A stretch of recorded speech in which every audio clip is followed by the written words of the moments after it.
Hey y'all. I wanted to talk to you about the biggest mistake I see young, new, fresh, less experienced, whatever you want to call them, newbie investors, and even some investors that have been at it a while, but they are doing this roller coaster where they're bouncing and it's just never an easy, steady pace. They're always just kind of hopping and bouncing around. And the thing that they do, that I've noticed that they do, is they try to rush the sale, or they try to rush the buy. They try to rush the commitment. They try to rush the paperwork. They try to rush the yes. And I don't know if you're a gardener or not, but I used to, believe it or not, before I met Jason, I loved to garden.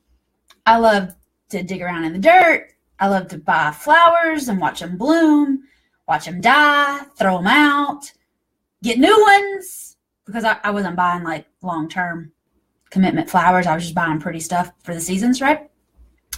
But I like that. And one plant that I love is a rose. And it starts off, I like the example of the rose also because it starts off really nice and tight. And then one day you come by and it's opened a little bit, and it's opened a little bit more, and it's opened a little bit more. And then you come through one day and it's this one bloom is big and wide and open, but the whole bush is also big and wide and just blooming, and it's just gorgeous. And it seems to happen overnight. But what happens is when a lot of new investors see that first bud, they go over to it and they start trying to pry it open, and they start like playing, and they start, seeing what they could do to it to try to get it to open faster, and they rush the bloom. They rush the process.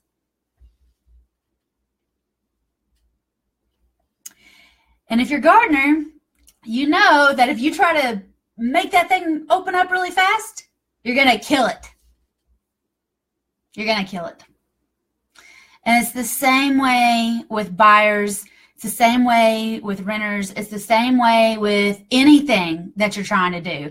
If you try to rush it, if you try to pry it open, if you try to get the commitment on the very first day you got activity, you're going to kill it.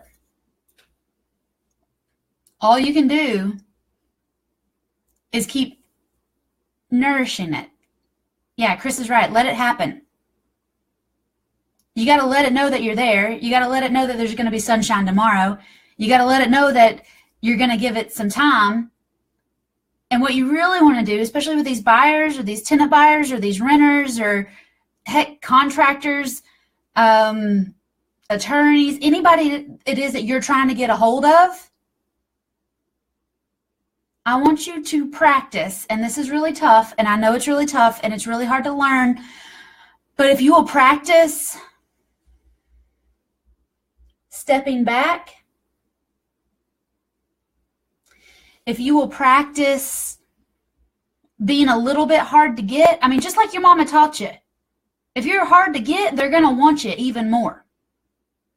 Okay? If you give them all the goods right up front, they're not going to want you very long. Sorry, I went from a gardening example to a dating example, but real estate's kind of like that. Okay? It's just how it happens. You want to make sure, though, that they are chasing you. You're the one with the goods. You're the one with the house. You're the one with the deal. You're the one that can make all of their dreams happen. So you don't need to chase them. You don't need to rush them. You need to let them chase you. Because I'm telling you what, today is the 5th of the month. I didn't even realize today was the 5th of the month, which is awesome because all my rent's due on the 5th of the month. So it's payday, baby. Woo! But I didn't realize it was the 5th of the month until one of my tenants called me at 4 o'clock, and I could tell he was in a rush and he was panicked and he was trying to get to the bank to make his deposit before the bank closes at 5. And I got to tell y'all, the feeling of him wanting to rush to make sure that he pays me on time It's a lot better than that feeling of me trying to rush around and make sure that I collected all of my rent. Okay, so I want you to understand this. When you are a little bit hard to get in the beginning, you are training your buyers and your tenant buyers and your regular renters that you're not at their beck and call. You have things going on. They know how to get a hold of you if and when they need you, but not just because they feel like it. He apologized to me. I'm sorry, Whitney, for bothering you on a Friday afternoon, but I need to be able to make sure my rent, you know? And that's a lot better position for you to be in. You need to start the relationship a little bit hard to get so that when you're hard to get throughout the relationship, they don't feel like you've abandoned them. You set them up to chase you. And it's a much better feeling. I promise. I know what it feels like to be a helicopter landlord and kind of hover around and make sure that everybody did what they were supposed to do. I know what that feels like, and it's a lot of work, and it's kind of a pain in the neck, and you don't get to enjoy your weekends, and you don't get to enjoy your vacations because you're worried about what if they pay late. It's 10%. You get extra money if they pay late. I don't rush them. If they want to pay late, that's fine. They get to pay more. I get to collect more when they pay late. I don't care. I'm certainly not going to hunt them down. I'm not going to chase them to collect their rent on a Friday afternoon. I ain't doing it. Do y'all watch Heather Land? She's hilarious. I ain't doing it. I love that girl. Anyway, though, don't rush it. Don't try to pry open the petals of a rose bush before it's ready to bloom. Don't be the aggressor in the situation. Let them come to you because you're setting up a long-term commitment with these people and you want them to be chasing you. You don't want to have to turn around and start chasing them for money. It's not a fun place to be. All right? Don't rush it.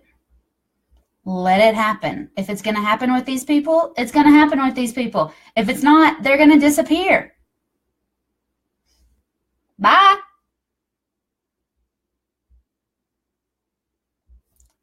Then again, y'all are going to say my follow-up game is bad. It's fine. I don't care. I'd rather people chase me than me double-checking and triple-checking that I followed up with 18 different people all the flipping time. I got other things to do.